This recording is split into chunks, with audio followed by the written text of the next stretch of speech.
Hello and welcome to the Film Pulse podcast. This is episode number 283. My name's Adam Patterson. With me today we got Kevin Rakestraw. How are you, Kevin? I'm doing pretty good. All right. Nice. That's great. Yeah. This week on the show we'll be talking about Stefan Rzewicki's German thriller Cold Hell, along with some other stuff we've been watching on the watch list and previewing some new releases in theaters, VOD, and Blu-ray. Thank you so much for listening. Let's dive into this Cold Hell. I have a synopsis here. Vienna, a woman is witness to a murder in the neighborhood apartment. What? I like that it's actually just the neighbor apartment. Yeah. Vienna, a woman is witness to a murder in the neighbor apartment. But she is also seen by the murderer, and her life turns upside down as she tries to protect herself. The police won't help her, but one detective gives her shelter. ... That is one of the worst. Oh my god. Give me a break, guys. So this came out on Shudder this weekend. So if you have a subscription to the streaming service Shudder, you can give it a look. It's one of their exclusives. Kevin, what'd you think of Cold Hell? It starts off rather promising. You got the nighttime. You got the music going. She's a taxi driver, and just the way that it's kind of set up, you get this like noir feel to it. Mm-hmm. And yeah, I was into it. And it turns out that she's badass, which, okay. yeah. We'll talk about that, but yeah. It's like, let's do this. This is going to be... I have a feeling I'm going to enjoy this one. But unfortunately for me, I think there's a lot of artistic or, stylistic choices that are made that just really hamper the movie overall. But the main issue that I have with it is some of the avenues that it travels with this narrative is just what the hell are they doing? And this is the specific thing that this is where it kind of, I was already kind of on the fence with the look of the film because it looks it doesn't look good. It screams. So one of the things we were talking about, I think it was off the air that we were talking about this last week, that the poster, it just looks like a 90s like erotic thriller or something. It just has that vibe to it. And I would say that the movie as a whole has that vibe where I feel like sometimes it looks pretty good. Other times it looks very... I think the best word would be cheesy. It just looks cheesy at times, and and the music that plays, like you have that kind of saxophone music that plays throughout, and it does sort of harken back to these 90s thrillers, which I kind of liked actually. Yeah, which I didn't mind too much towards the beginning. I was like, okay, I'm kind of into this, but again, a lot of the choices that are made stylistically for me were like, it felt like it was actively fighting me to not like it. Like I was trying to get into it and I was like, yeah, but how about this? And it'd be like some cheesy camera movement or some shit. And it's just like, what the fuck are you doing? Just play it straightforward. Okay. Yeah. Yes, it was a lot of it was very stylized. Some of it worked for me and some of it didn't. Some of it just looked downright terrible. Like it was like the quality just out of nowhere just dropped. Yeah, it's really like weird. 4 or 5 levels. It's very odd because at times there were some scenes where it almost looked like they used a different camera. That's what I was. I don't know if like they were renting equipment and they had to give it back. Like they started out renting the high end stuff. But they ran out of money, had to give that back. And then they're using lower quality stuff from that moment forward. Because there's just like these shifts in quality where it's just like, what is going on? Yeah, it was jarring. But like the one, there's a scene where she gets attacked in her car, and when that scene occurs, I'm like, whoa, what just happened? Why does this look completely different to me all of a sudden? Yeah. And I feel like they used a different camera. I'm pretty sure they did. They had to. But for me, the big kind of the development that it just kind of shut the door on this whole thing for me was that she's in the hospital. For whatever reason, I guess they have to have one of these scenes in there where she gets out of her hospital bed and she walks into the bathroom, looking herself in the mirror, takes off her gown, for whatever reason takes off like all of her bandages. I don't know why. Like, you can keep that stuff on. She's a badass. She wanted to view what this killer did to her. And it's also like, it felt like an excuse just to show her naked once. Like, oh, we gotta show her naked. So she does all that, and then for whatever reason, she says into the mirror, essentially into the camera, "I'm going to kill you." And you're like, oh shit. Yes, here we go. We're gonna ratchet it up. Yeah.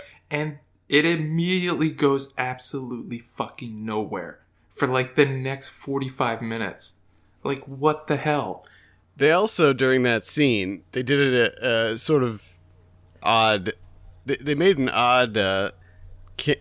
not camera, but like more like a effect choice where they had her like moving. Did you notice that? Like when she was looking into the mirror and she says that, they had her like body sort of sliding towards the mirror. Yes. But she wasn't like walking towards it. They just like did this sort of zoom in type thing that made it look like she was floating towards the mirror, which I thought was a little odd. It was cheesy. I mean, that's the best word for a lot of the things that happen in this. It was cheesy, and I was like, you know, it was kind of set up to be this like the big moment, and you're like, well, that's just kind of dumb. But at the same time, okay, you're gonna ratchet it up. We've already established that she's a badass, so yes, I would like to see her in more action. So this is gonna be awesome. And then immediately goes to like her going to her parents' house and like trying to get the kid back. And it's like, what the fuck? Why? If you stare into a mirror and you're like, I'm going to kill this serial killer, I'm going to kick his ass.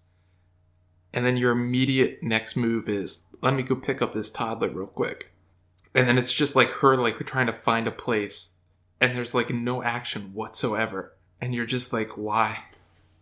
Why are we stalling? Yeah. I mean, they do get there eventually. Yeah, but it's... it just feels out of place because you think that she's, you know, you have this ramp up and you think like, oh shit, she's going to hunt this motherfucker down. But then there's this sort of lull in between that happening and her dealing with her. And it's a massive lull. Yeah. It's like, yeah, I'm going to kill him, but first I need to find a place to sleep. So you could have just stayed at the hospital. Like, what? Because then I also felt that the whole thing with her dad was like forced. I don't think we needed that. I think that was a character building element. I think that's supposed to support her as a character and like why she is the way she is, where she's sort of sheltered and shut off from the world. She doesn't have very good social skills, and then she's also like super into self-defense, and I think that maybe that's why they included that. But I agree. I don't know if it was that necessary to shoot. It didn't work. To me, it didn't work. It was so thin. They didn't. Just kind of felt like an afterthought. Well, they didn't get too deep into it, so I don't know. I guess I didn't really. Which didn't another me thing that much with her character, was it Ozka? Yeah, Oska is her name. I also kind of found it irritating, and I hate this sort of this trait that the characters always have, where they just won't talk. Yeah. Like, they're supposed to be like this stoic badass, which like sometimes it works, but most of the time it's just really annoying. Like, people are just asking simple questions. Yeah. And she won't talk, and so much of the film is just this like dead filler of like a guy asking a question or a person asking a question. She doesn't say anything, and they're like, you gotta talk to me. She doesn't say anything, and it's just like, okay, we get it, let's just move on. Like, have your character fucking talk once in a while. Yeah, it was weird. It was not. I mean, they even pointed out, like the one guy even points it out. The detective, he's like, just you need to talk. You need to communicate. Like, And it's like he's asking like really simple questions where it's just like, she doesn't have to be stoic in this moment. She can like utter a one word answer, anything, just something. Let's move it along here. Yeah.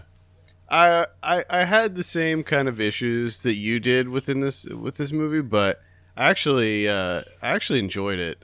I had fun with it. I didn't love it or anything, but I thought that it was this kind of interesting genre mashup. There's a lot of there were the noir elements to it for sure, but the thing that kind of took me by surprise was the action elements. Like, there's a pretty decent car chase in it, and then the scene where she does go sort of full on badass and chases the guy down, I thought was done really well. Oh yeah, when she chases him through the train, yeah, and just like dives at him at every opportunity, and she just goes to fucking town. Because we got to point out, she's super into Thai boxing. Yeah. So you get, which was a delightful surprise. I did not know that was going to be, a facet to this movie. And once that was introduced, I was just like, yes. Yeah. Yes, please. I want to see her Thai box everyone.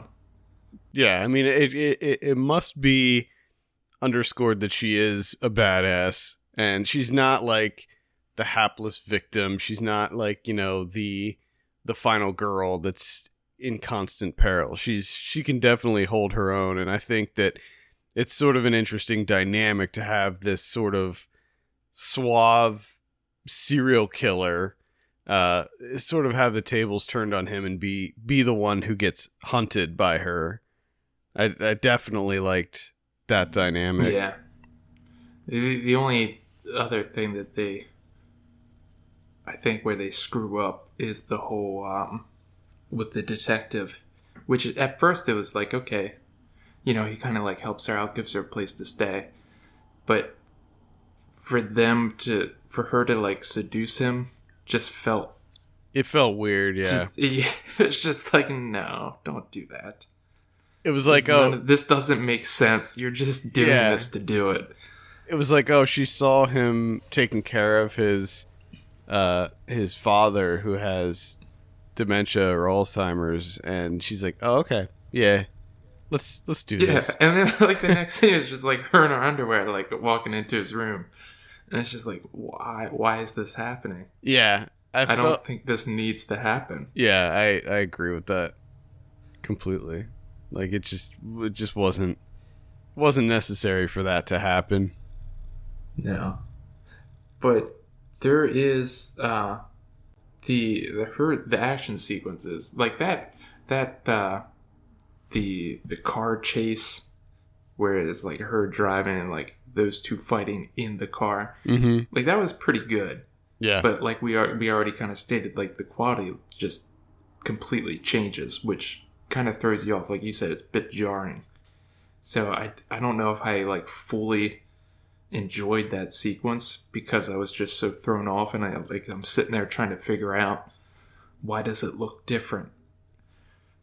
But when it, like, towards the end with her chasing him through the subway, and then like the final showdown at the detective's house, there is I'm a big fan that she goes to her elbows a lot. Like, there's just, she's elbowing people in the face like 16, 17 times in a row. Just going fucking town. Rapid punches to the face. Kicks. Just going all out. And there's one scene that I love where she's just beating the piss out of the guy. And he's pretty much out of it at this point. He's barely hanging on. He's just kind of grasping at air and trying to get her off. And like she backs up a little bit and he's pretty much on his way out. And then she just picks him up and just fucking slams him into the bookcase. And I just lost it. I just started laughing and I was like, yes, I love this right now. Yeah, I was really impressed with all. It was such a surprise. Like I did not expect that at all, and I was just really, really impressed with the action scenes.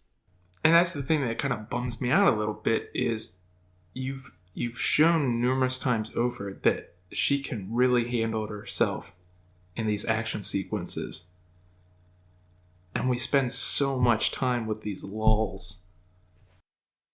Yeah, a lot of like her trying to figure out where she's going to sleep and what to do.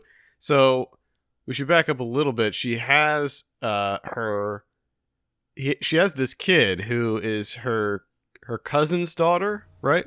Mm-hmm. And something happens to the cousin. I won't spoil anything with that, but she ends up with the kid.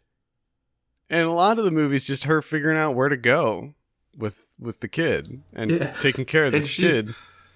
And she finds numerous places, but she won't say why she needs to be there.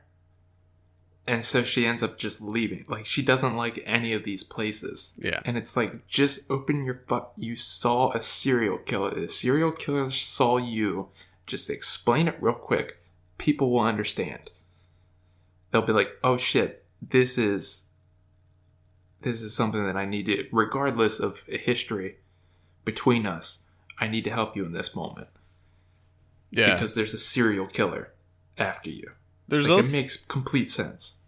There's also a scene that I liked a lot where she ends up getting caught on fire in one scene. Yeah. And it looked like, I couldn't tell if it was CG or not. It looked real. And I was like, if they actually caught her on fire, that's really impressive that she did that. See, to me, at the beginning, it looked like it was real. Yeah. And towards the end, it looked like it was fake. Yeah. I don't know. But either way, I thought it looked good. And I thought that scene was really, really good too. I noticed there were a lot of sort of cultural references happening in the movie where they frequently talk about her being like a foreigner, and I don't know if you picked up on any of those conversations where they were talking about her like not speaking correctly and not being from the area and stuff like that. And I felt like they got into that like a whole lot. And I think that there might have been some elements to that were lost in translation, like at least for, US audiences.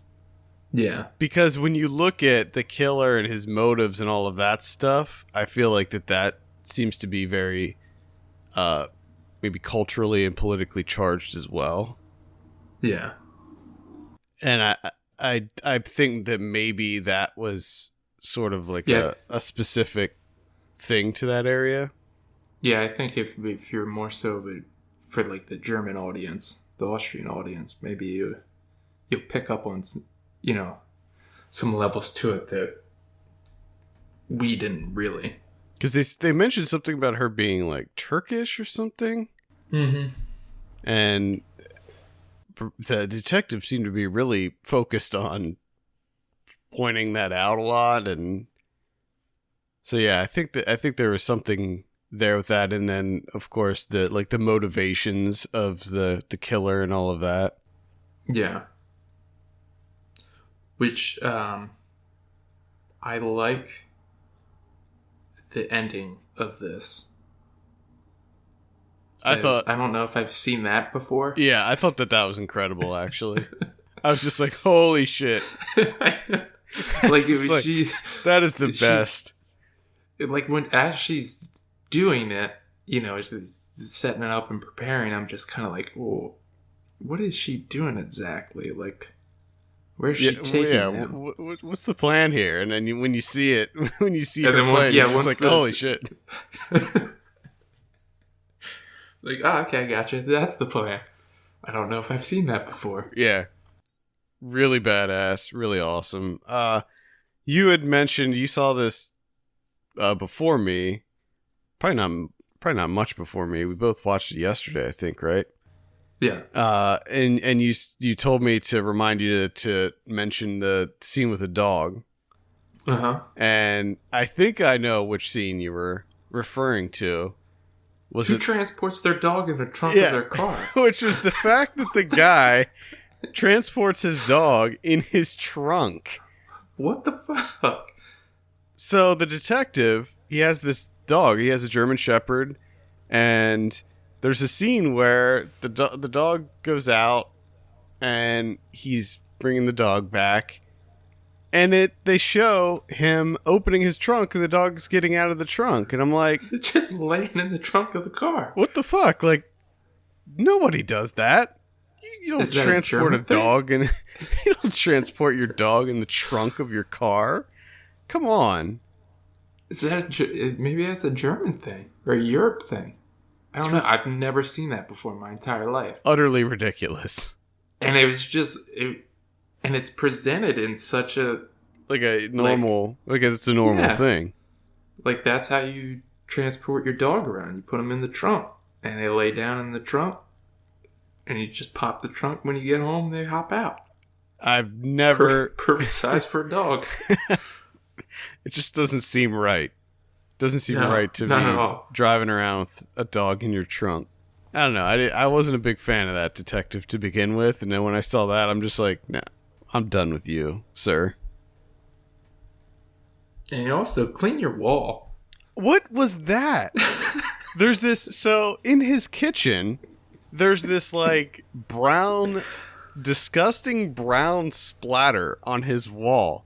And every time, now I think there was only like maybe one scene or two scenes that took place in that kitchen, but every time that they were in there, I was completely focused on that brown stain, that splatter on his wall. I'm trying to figure out what it is. Yeah. And why has it not been cleaned up? Yeah.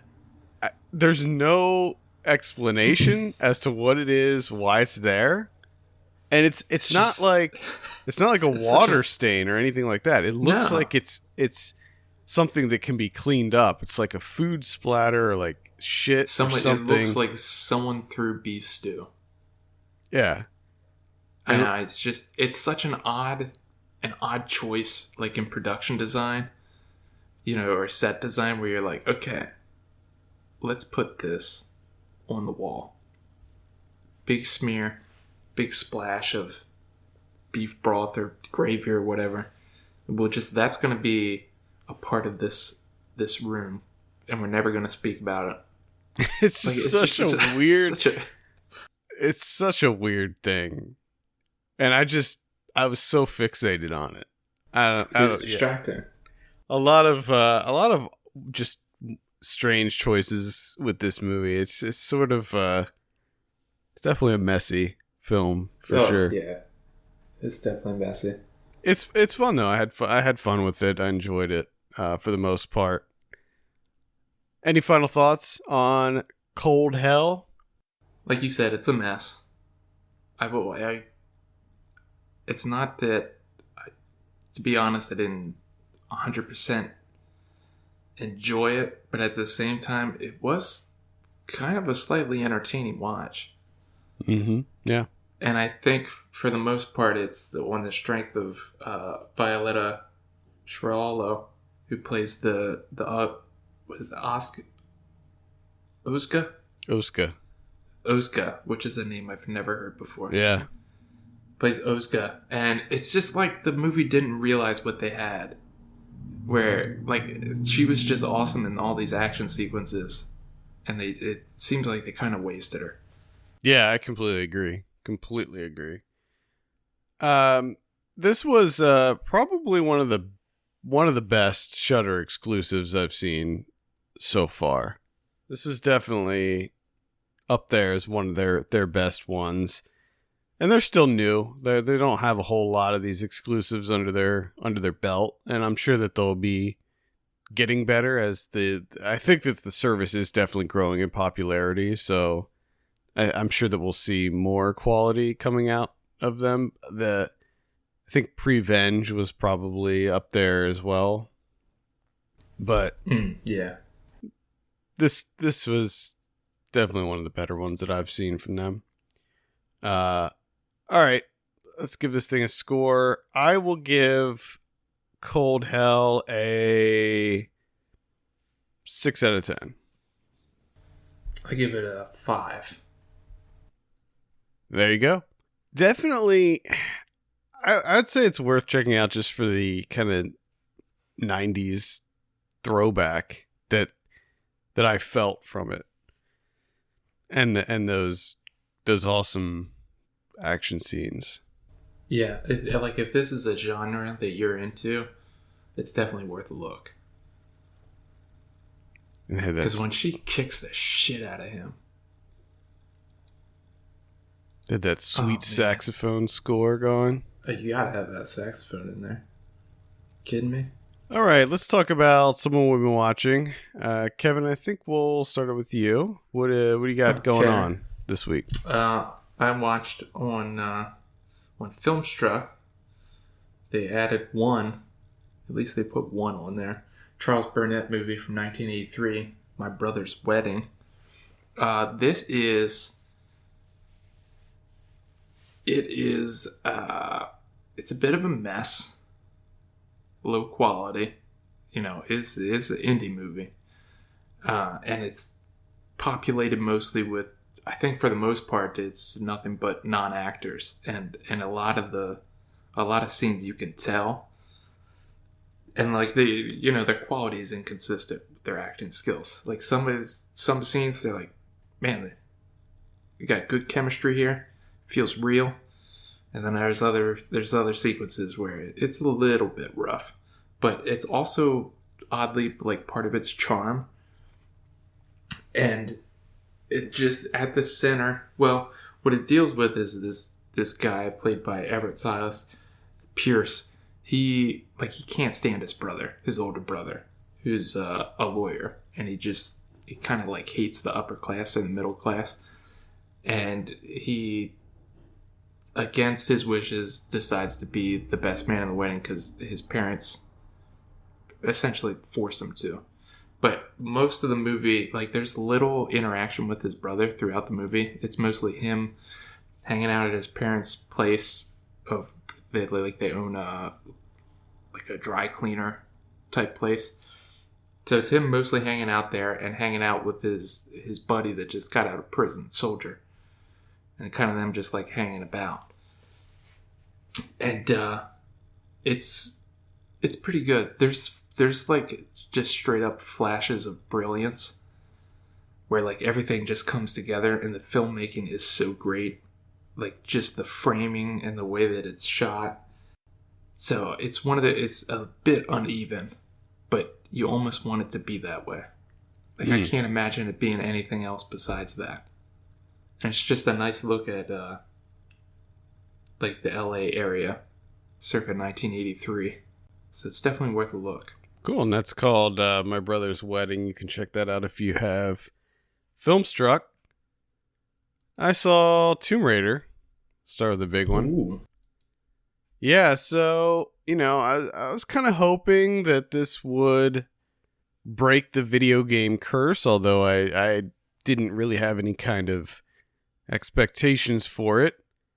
And it did not break the video game curse. I think it did in the sense that it wasn't horrible. Like, it wasn't like Assassin's Creed. I think that's might have been the last video game adaptation that came out, and that was not good. Warcraft was not good.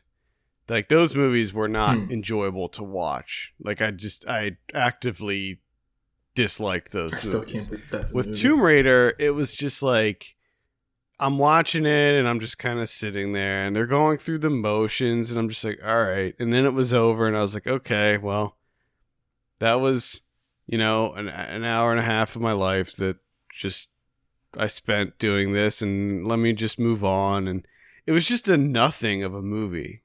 There was nothing interesting about it, and that's the problem with it. Like, Alicia Vikander was great as Lara Croft. I like that casting choice, but she just didn't do anything that interesting. Like, they didn't give her much to work with. And Walton Goggins was the bad guy, and they just didn't give him that much to work with either. Like, everything felt flat and boring and just mediocre. Like, all the action scenes were just like, oh, yep, and then there's that, and then she does this, and there we go. And it's just nothing about it. Like, this is such a forgettable movie. Like, I guarantee you, a month to 2 months from now, I will forget that this movie even exists. It's such a nothing of a movie. It's not like there's things that are like actively terrible about it, although I think that the dialogue, a lot of the dialogue is pretty rough. Like, it's pretty cheesy, but for the most part, it's just very dull. Just manila folder. That's kind of what I gathered from the trailer. Because usually with like an action movie, they're perfect for trailers. Like, you should be able to sell an action movie in a trailer. And if you can't, like, if I'm bored by your trailer, that's exactly. not good. I completely agree. The trailers for this one, just like those sort of fell flat. And it's an adaptation of, if you're not familiar with what they're doing with the video game series, they rebooted it a few years ago, and they made a completely new game. They redid, like, Lara Croft. Like, she looks different. She's it's much more sort of grounded in reality. It's a lot grittier, a lot darker, and it's a lot better. Like, the game, the original game, they've come out with two since then. There was I think the original one was called Rise of the Tomb Raider. But at any rate, the game was great. Like, it was by far the best one in the entire series. And they lifted the plot of the movie right from that original game. Although but they added a lot of stuff and they changed a lot of stuff, and it just, the story's just not that interesting anymore. Like, playing the game, the story was really great. It was like, it was sort of her first adventure, and some stuff happens where somebody that's on the expedition with her, like somebody that's on her team, ends up dying, and she's just like, throughout the majority of the game, she's just racked with guilt around this event. So it's an interesting dynamic to have in a video game, but in the movie they change it up so that it's just really one dude that's going with her on this, and then he ends up having to, like, save her multiple times, and it's just like, nah, this doesn't feel right. This doesn't feel like Lara Croft. Like, she's the badass, she's the heroine. Like, why is this other dude involved? Save Lara Croft. Yeah, and it's the guy from Into the Badlands, which I like that guy, but this just, it didn't really. And I get that, like, this is supposed to be her first adventure, and so she's not like the crazy badass that she will become just yet. But I think that making her just be in constant need of help is just, I don't know. I'm just not into it. Anyway, I would say skip Tomb Raider. It's not very good. All right. I was kind of figuring it wasn't. I've been catching up on these new films coming out for where's that place at what is it, Lincoln? Yeah, Lincoln Center. Yes, Lincoln Center. I always forget the name of that place. One of which that I watched is Helena Whitman's Drift. So this is an interesting movie. Some really unexpected things going on here. First, the way that it starts off is just these two women. They're on vacation. It seems like, right? And they're just spending time together. They're just on the beach. Just small scenes of them on the beach, eating food, talking a little bit here and there, sitting out on their balcony, smoking cigarettes, whatever. And then they go their separate ways. Like, it's really, like, there's nothing really going on in that beginning portion outside of just two people spending some time together. They seem to be enjoying themselves. One woman goes back to her home in Argentina, and the other woman she gets on a sailing vessel and crosses the Atlantic Ocean. So in like the beginning stages of this, it's just, the camera, the focus of the movie's on her, boarding the ship and everything. And then all of a sudden it changes to where the cameras are like affixed somewhere on the actual sailing vessel itself and just films the ocean for like the entirety of the journey. So all of a sudden, like, the movie Leviathan, that like ethnographic documentary where they just kind of put cameras on this fishing ship. Yeah. It's like that. I was a big fan of Leviathan. It just ocean. And she does that for 30 minutes. That sounds a little too much for me. I don't know if I'd be able to handle that. To me, it worked. Like, at the beginning stages, I was like, okay, this is unexpected. This is kind of like experimental. I kind of like what you're doing here. And then there does come a point where you're kind of like, okay, are we just doing ocean from here on out? Or like what, because like the narrative's just completely gone. It's just ocean.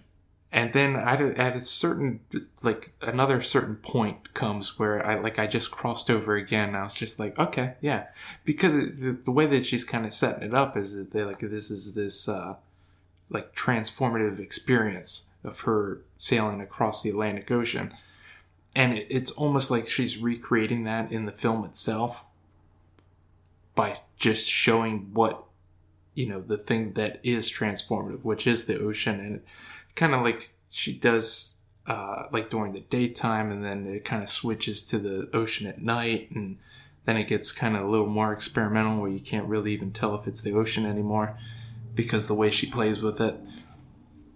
And then the way that it ends is, of course, she gets home and she's kind of like this changed person, and then they Skype to each other, and like the final shot, like the way that they end it is just, it's damn near perfect.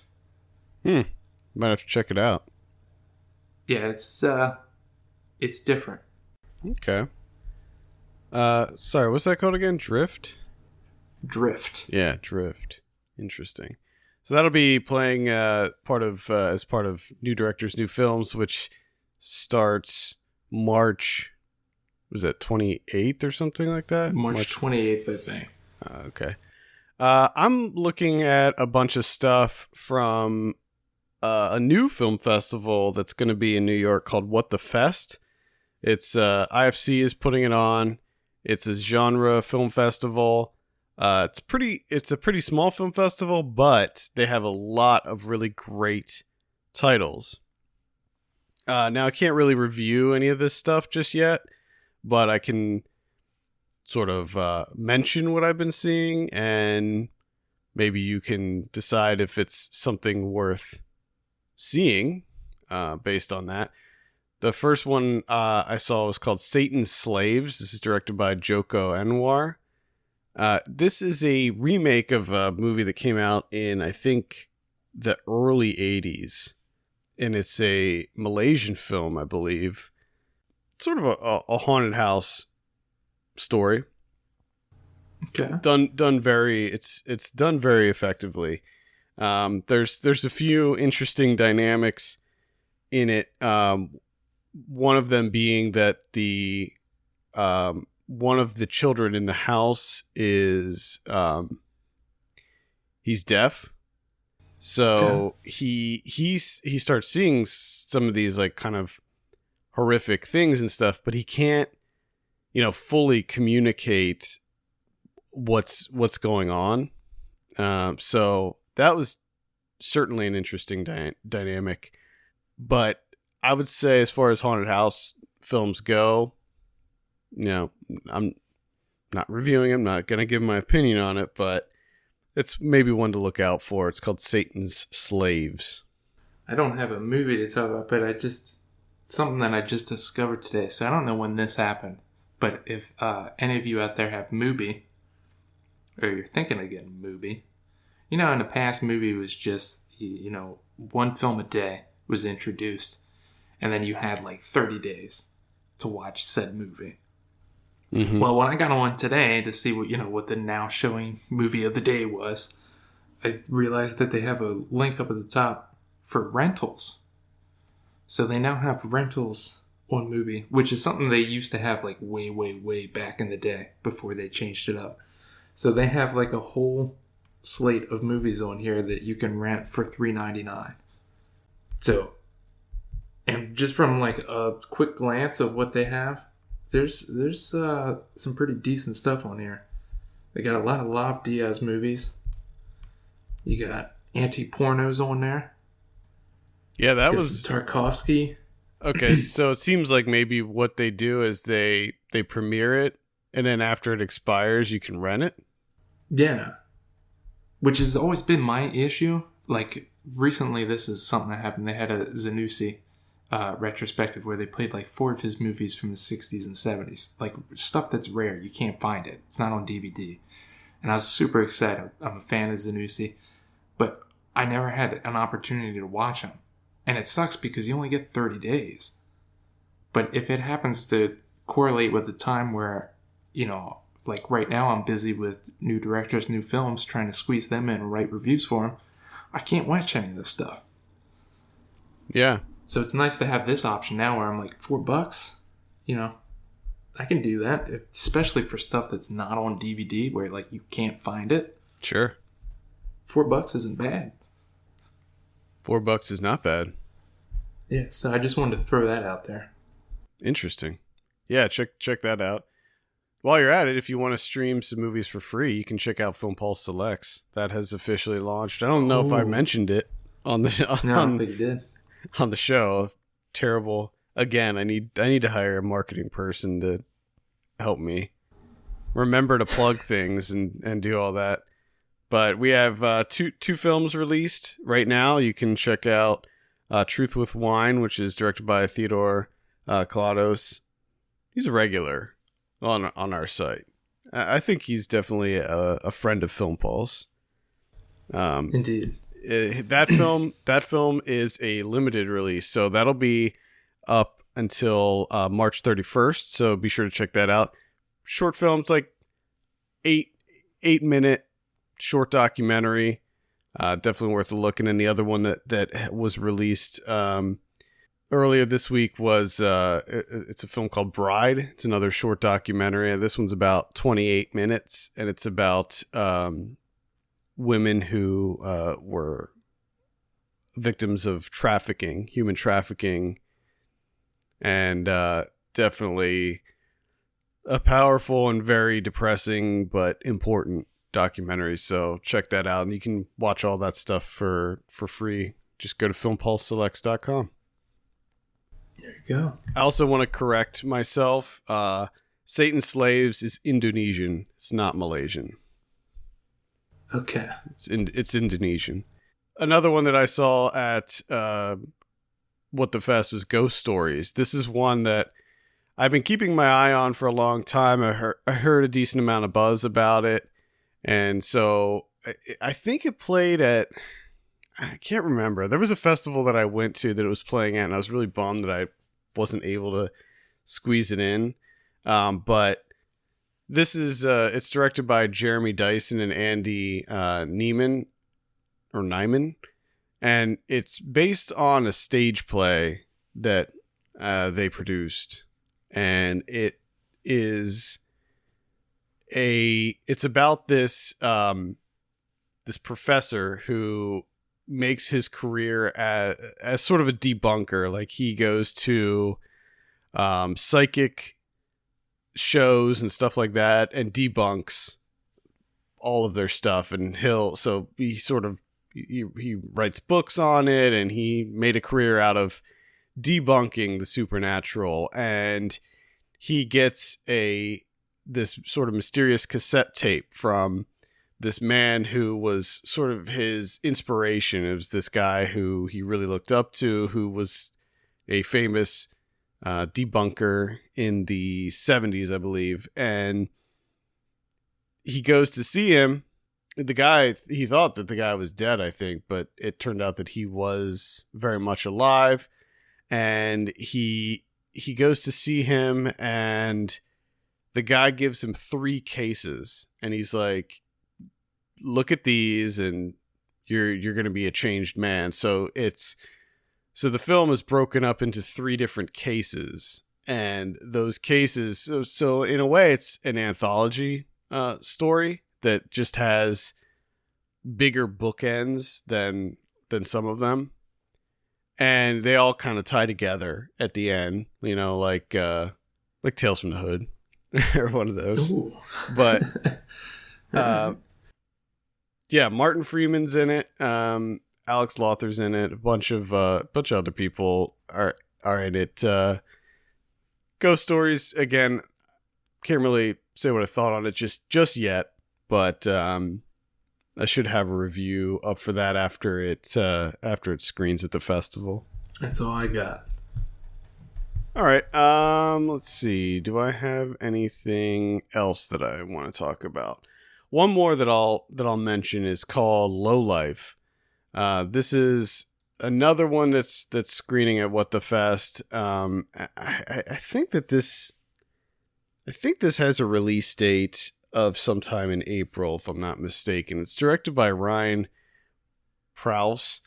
It's sort of this. It's definitely a Tarantino-esque crime story, where it's this kind of crime comedy that's got some pretty dark elements to it. It's pretty violent, but it follows the lives of these people who are all kind of intermingled.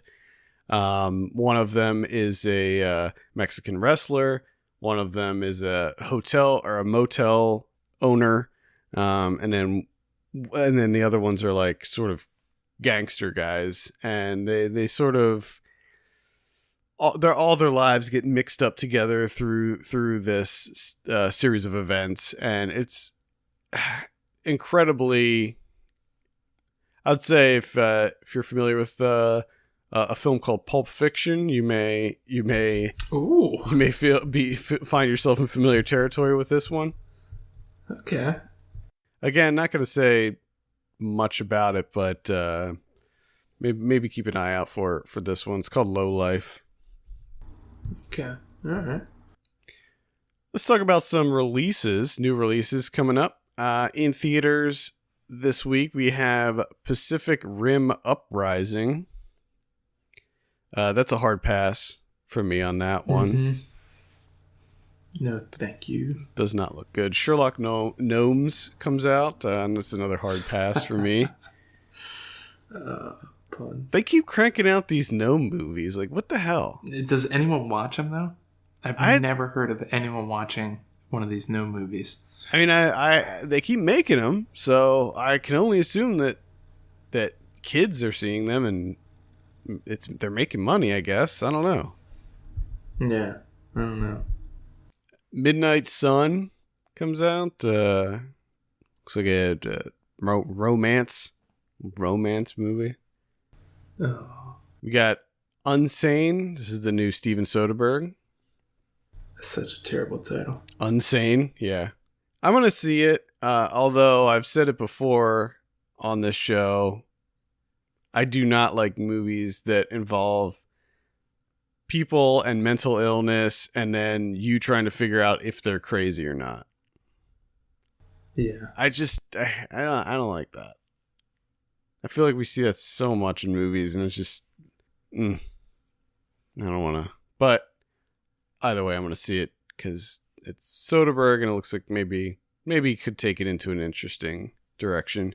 We got Paul, Apostle of Christ, and we got Isle of Dogs is coming out in limited release on Friday. Limited. Comes out wide sometime in April. I feel like you did that just to...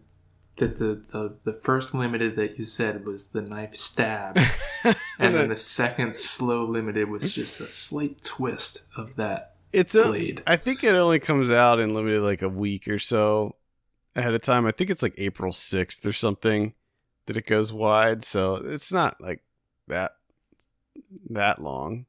We have Final Portrait. We have I Killed Giants, which that one, it could be interesting, but I think that it's gonna be really. I think it sort of looks like that. What was that movie with like the kid who imagined the monsters? Oh my god, what was that? That movie looks so terrible. Came out last year, I think. Yes. Anyway, this sort of looks like that same concept where it's like a young girl who imagines these... A monster calls. Yeah, that's it, a monster calls. Yeah, see, it says here, an oddball girl named Barbara Thorson regularly brings a Norse warhammer to her middle school and has a detailed imaginary life in which she is a skilled giant hunter.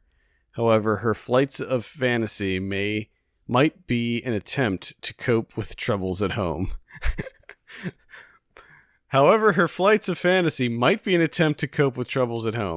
Thanks for spelling it out for us, guys. And you know what? I'm not gonna say they might be. I'm gonna say they absolutely, definitely are. Mm-hmm. Like they might be. We don't know. We're not gonna tell you. We're not gonna say. The movie. Find out. But I hope so, because I think I would be kind of...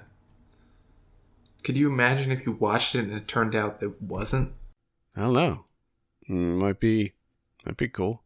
A horror film called Pyewacket comes out. Yeah, this is by Adam McDonald. Yeah, Adam McDonald, Backcountry. This is one I'm interested in. I'm definitely going to try to seek this one out this week. He has something against the woods. Yeah. He's not... Something happened to him in the woods. He's got something. He's working through something. Something going on with the woods, man. Game Over Man comes out. This is from the Workaholic guys. Their new sort of Die Hard comedy, Die Hard-esque spoof. Got Bag of Marbles. Getting Grace. Let's see. And pretty much it. Let's see. Beauty and the Dogs. What We Started. That's a music documentary about EDM, I think. Yes. Yeah. I feel like over the last year there's been about 10 documentaries about EDM. And I feel like it all started from the first one. Because then there was someone that watched that and they were like, I gotta make the real documentary of EDM. I gotta tell the true story. Yeah, and then someone watched that one and was like, they forgot about this guy. Because there's like 50,000 EDM performers. Yeah. This guy's more interesting. I'm gonna tell his story. Yeah. You don't have to tell any of their stories. No, you really don't. You really don't. VOD this week. On the 20th, we have Blood and Glory, But Deliver Us from Evil, 10 Billion, What's on Your Plate? That sounds like a yet another food documentary. Apocalypsis, As Far as the Eye Can See. And then on the 23rd, Friday, we have Roxanne on Netflix. Game Over Man is on Netflix. I'll give that a watch. I found Workaholics to be pretty funny for the most part. It got a little grating at times, so I'm not sure what a feature-length movie with these guys is going to entail, but I could never get into. Like, it's amusing here and there, but I think for me overall, it's just, man, it was exhausting. I would say you should check out Corporate on Comedy Central.